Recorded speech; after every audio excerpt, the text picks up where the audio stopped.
24 heures après, on était en train de signer le bail. C'est l'histoire la plus folle de ma vie. Donc je vais vous donner tous mes conseils, ce qu'il faut faire et surtout ne pas faire quand on cherche un appartement à Montréal. Coucou mes stars, j'espère que vous allez bien. Moi je suis super heureuse de vous retrouver aujourd'hui pour une nouvelle vidéo. Et OMG, cette vidéo c'est juste une histoire de dingue. Je pensais même pas vous faire cette vidéo un jour tellement cette histoire est incroyable. Alors aujourd'hui on se retrouve sur une vidéo pour vous expliquer comment trouver un appart à Montréal hyper rapidement. J'espère que vous êtes prêts, c'est parti.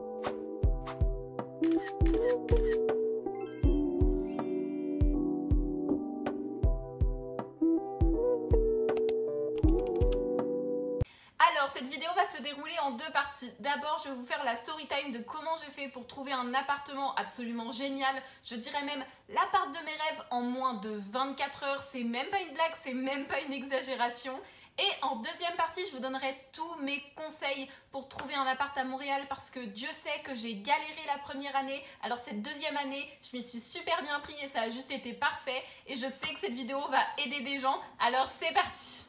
Alors pour la story time, il faut savoir qu'avec une amie que j'ai ici à Montréal, on cherche un appartement en colocation ensemble depuis un petit moment et on avait un visu sur un appart qu'on appréciait plutôt bien, qui remplissait pas mal de nos critères. Alors on s'est direct mis dessus et on était sûr de l'avoir. Sauf qu'on communiquait avec les locataires de cet appartement et elles comptaient laisser cet appart et nous on comptait y aller après. Sauf qu'il y a eu un gros problème de communication entre nous. Je ne vais pas m'attarder là-dessus, c'est pas le sujet de la vidéo et je pense que ces filles-là ne seraient pas ravies qu'on raconte leur histoire sur YouTube. Mais on a eu un problème de communication, ce qui fait qu'on a commencé un petit peu à paniquer. Et c'est le samedi 29 mars que tout a commencé. Le 29 mars, j'étais à la bibliothèque à peu près 10h30. J'étais en train de travailler avec la pote avec qui je compte emménager. Je ne vais pas dire son prénom pour garder son anonymat, mais en tout cas, j'étais avec elle, on était en train d'étudier et on parlait justement de l'appartement et du fait qu'on avait une mauvaise communication avec la personne avec qui on était censé communiquer. Et donc là, on a eu comme une sorte de déclic. Déjà, on était en communication avec nos parents toutes les deux et ils nous avaient conseillé vraiment de chercher un autre plan parce que visiblement ça se passait pas très bien. Et nous aussi on a eu ce déclic, enfin vraiment l'univers s'est aligné, Dieu s'est aligné avec nous et nous a dit là va falloir chercher autre chose. Donc j'ai foncé sur Marketplace, c'est la stratégie que j'avais utilisée pour trouver un appart la première année. Et j'ai envoyé des messages. J'ai checké des apparts qui étaient autour de l'école que je fréquente pour trouver un appart à côté. J'ai envoyé 5 messages différents et j'ai eu 3 réponses dans les 24 heures qui ont suivi, dont 2 dans l'heure qui a suivi. La première réponse qu'on a eue, c'était une proposition de visite à 16h30 ce jour même, une autre à 14h ce jour même et une autre qui était un petit peu plus tard, il n'y avait pas encore de date prédéfinie. Donc nous, bien sûr, on accepte, on est chaude, je vais manger chez ma pote et on se dit ok, là va vraiment falloir qu'on slaye les visites parce que là on n'a plus le temps, on est en avril, dans un mois on rentre chez nous, enfin actuellement on est en mars mais on est comme le 29 mars donc on est en avril. Et il nous reste un mois et quelques pour trouver un appart, après on rentre chez nous et on revient en août et il sera largement trop tard pour trouver un appart. Parce que oui, ça c'était une de mes erreurs. Quand je suis venue ici la première année à Montréal, j'ai cherché un appart en août, c'était tellement la galère, alors que là en mars, avril, mai, vous êtes tranquille guys. Donc on remballe nos affaires de la bibliothèque et on va à notre première visite qui était littéralement pourrie, d'accord? C'était une des pires visites que j'ai faites, enfin non, pas une des pires, mais elle était vraiment pas fun. Et clairement l'appart remplissait pas du tout nos critères, il était beaucoup trop loin du métro. On a dit c'est pas la peine, celui-là on next direct. Et même la proprio qui nous a fait la visite, on était comme pas très clair avec elle. Je me suis dit non, je la sens pas trop, on prend pas. Ma pote était d'accord, vraiment on a eu le même ressenti, donc on est rentré chez elle, on a mangé et on est parti pour la deuxième visite.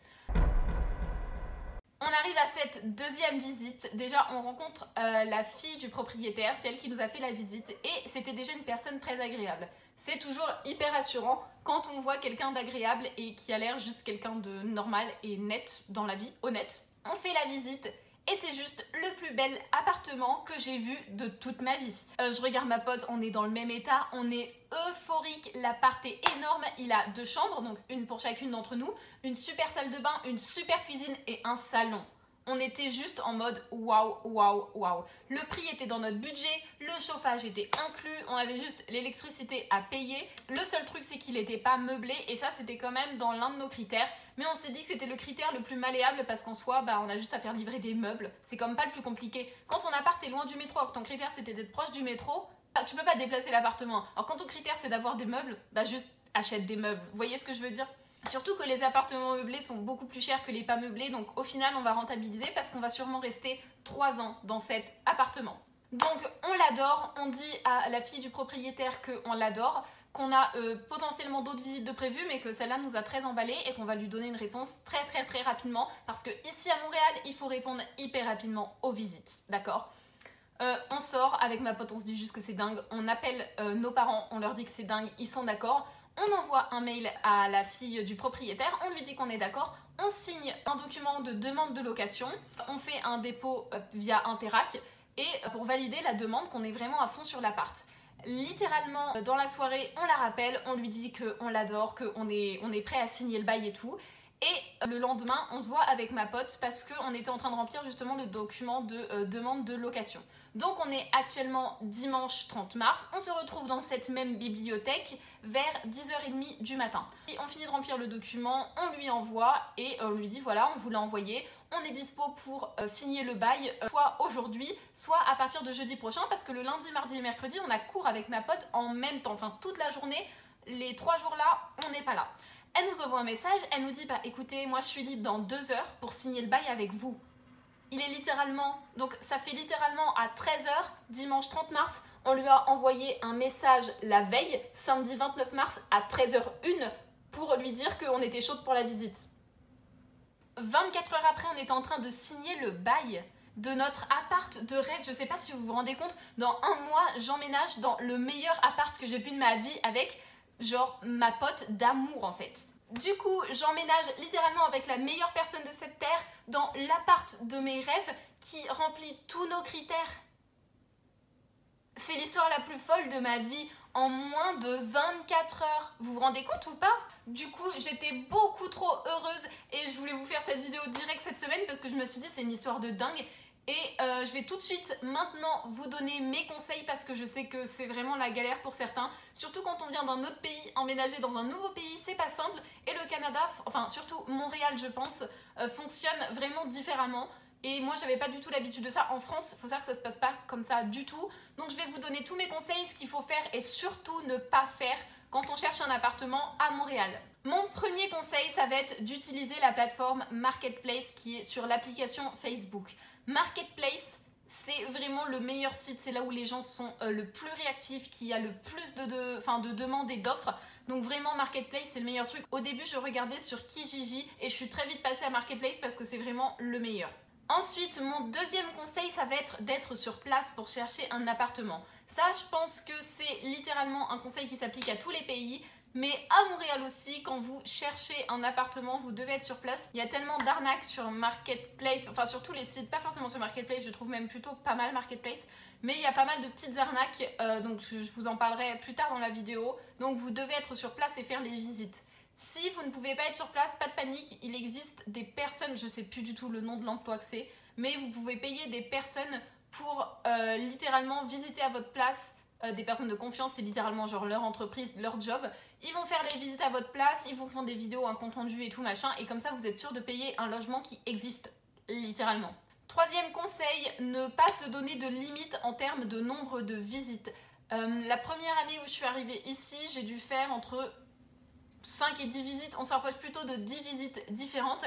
Et là j'en ai fait juste 2 parce qu'on a tout de suite trouvé le truc qui nous plaisait et que moi j'avais de l'expérience de mon autre année des autres visites. Mais vous devez en faire plusieurs, surtout si c'est la première année, vous devez comparer tout ce qui existe sur le marché. Donc vraiment une dizaine de visites, il n'y a rien de choquant là-dedans. En quatrième conseil, je vous dirais d'établir une liste de critères. Alors vous pouvez faire comme 2 listes. Une liste avec des critères qui sont indispensables et une liste avec des critères que vous aimeriez un petit peu plus pour vous donner un ordre d'idée. Et les critères indispensables, il va falloir absolument les respecter. Si vous voulez habiter proche d'une station de métro, il faut que ça arrive. Si vous voulez que l'appartement soit meublé, il faut qu'il soit meublé. Si vous voulez qu'il y ait tout d'inclus, chauffage, électricité, il faut que ce soit comme ça. Enfin, tous les critères en fait, tant que vous avez un critère hyper important pour vous, il faut le respecter. 5e conseil, quand vous êtes étudiant étranger, ça va être un peu compliqué d'avoir un garant. Genre moi, du coup, je suis étudiante ici, et quand j'ai cherché un appart la première année, je disais oui, vous inquiétez pas, j'ai des garants. Mais en fait, ils sont français, mes garants. Parce que c'est ma famille en France. Et du coup, ça marche pas du tout ici. Et ce que je comprends, parce que je pourrais juste rentrer dans mon pays et arnaquer tous les gens d'ici, ils pourraient jamais me retrouver. Bien sûr, je suis pas comme ça, mais qu'est-ce qui leur dit que je suis comme ça ou je suis pas comme ça? Donc du coup, les garants ne fonctionnent pas du tout quand vous êtes étranger ici. Ce que vous pouvez faire et ce que je vous conseille, mais il faut que ce soit encadré, on va en parler, ça va être de payer des mois à l'avance. Moi, ce que j'ai fait la première année, c'est que j'ai fait un dépôt, et là, cette année, j'ai payé un mois d'avance. Genre, j'ai payé le premier mois et j'ai payé le dernier mois du bail. Quand vous faites ça, il faut absolument signer un document officiel qui le dit, d'accord? Si vous ne signez pas ce document, c'est juste illégal. Ce que vous êtes en train de faire, je vous le dis, au Canada, à Montréal du moins, à chaque fois je dis au Canada, mais je connais pas toutes les règles de toutes les provinces parce que les provinces ont différentes règles. Donc on va dire, à Montréal, je sais qu'on n'a pas le droit de vous demander de payer des mois d'avance et tout comme ça. On n'a pas le droit de vous demander une caution. Voilà, la caution n'existe pas. Donc, quand vous êtes étudiants internationaux, vous n'avez juste pas le choix. Donc, signez un papier. Vraiment, gardez-le dans vos documents, c'est juste hyper important. D'ailleurs, petit tips, vérifiez qu'on vous propose de signer un document et que ce n'est pas vous qui l'imposez. Parce que déjà, si le propriétaire vous propose de signer un document, c'est qu'il a déjà des bonnes intentions. Vous voyez ce que je veux dire? 6e conseil qui peut paraître un peu évident mais qui n'était pas forcément pour moi, c'est habiter à côté de votre école ou de votre job. C'est vraiment hyper important au niveau productivité, c'est un gain de temps de fou. Moi là j'habite à une bonne demi-heure de l'école, entre une demi-heure et 45 minutes selon l'heure à laquelle passent les métros. C'est long. C'est long, ça veut dire que j'y passe entre 1 heure et 1 heure et demie par jour quand je vais à l'école.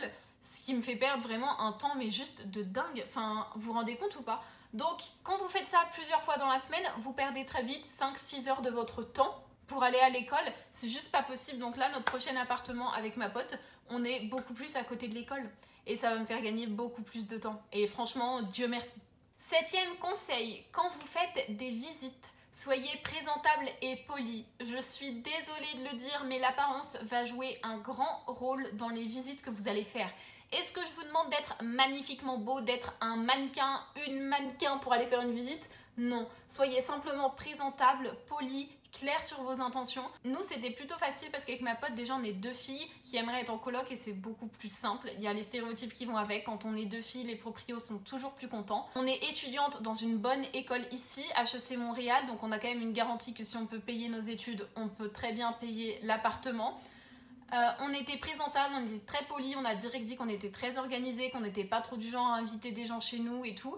Et ça, on l'a même pas dit, mais en soi, on pourrait le dire. Et c'est toujours hyper cool parce que oui, vous devez remplir un certain nombre de critères.